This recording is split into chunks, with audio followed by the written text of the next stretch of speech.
Hi guys, it's me, Miss Philbang. Our video for today is about marrying a Bangladeshi man. Oh, John, Bangladeshi man. Things to know before you marry a Bangladeshi man. Okay, the first thing is know the culture, tradition, and the religion of your Bangladeshi man. Hindi naman lahat ng nakatira dito sa Bangladesh puro Muslim. Meron din namang mga Christian, Buddhist, Hindu, yun. But mostly Bangladeshi men are Muslim.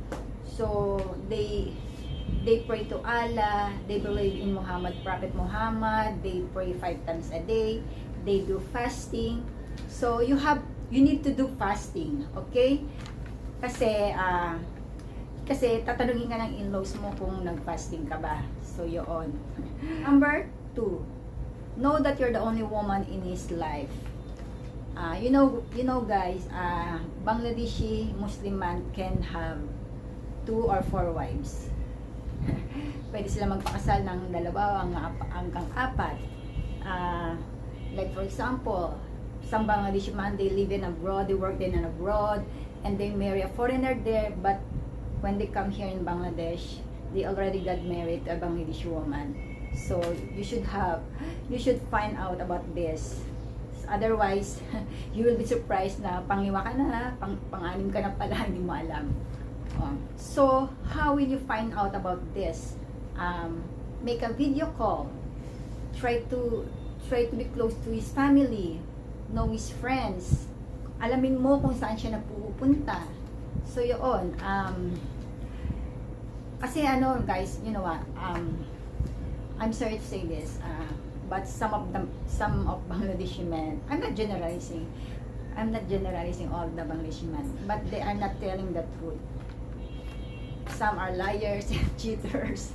Ibang viewers ko, sinasabi nila sa akin yung mga na-experience nila. So yun. But there are still many Bangladeshi men who are loyal and faithful to their wife and always prioritize their family.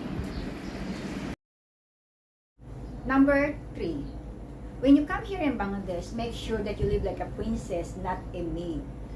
Okay, find out what his job, if he has a business, if they have their own house. Kasi yung iba dyan hindi nagsasabi ng totoo. Nahiya sila magsabi ng totoo. So yun, yung iba kasi iba yung expect, yung sinasabi nila sa iyo, what they show you is different from what you expect. So yun, iba yung sinasabi nila sa iyo, tapos yung in-expect mo iba rin. So yun, marami kasi mga Pilipina rito na sabihin ko na tatag sa inyo, maraming mga Pilipina rito na hindi okay ang buhay nila. Yun, sinasabi ko na sa inyo. So yun, dapat alamin niyo yan, yung mga bagay na yan. Bangladesh is a poor country. You are lucky if you marry a rich Bangladeshi man. We are a woman. Of course, we need a husband who provides everything we need. Hindi naman tayo pwede magpakasal sa pulubi. Diba? So, number 4, job.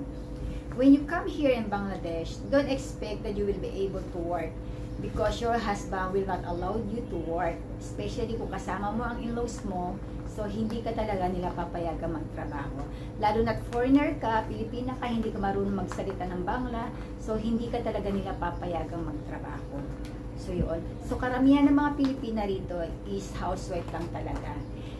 Mangilan-ngilan lang yung may mga trabaho dito. Pero talagang karamihan dito is mga housewife. So may mga Pinoy dito na nagtatrabaho, yun yung may mga kontrata sila. Sila yung mga OFW. So yun ang may mga trabaho dito.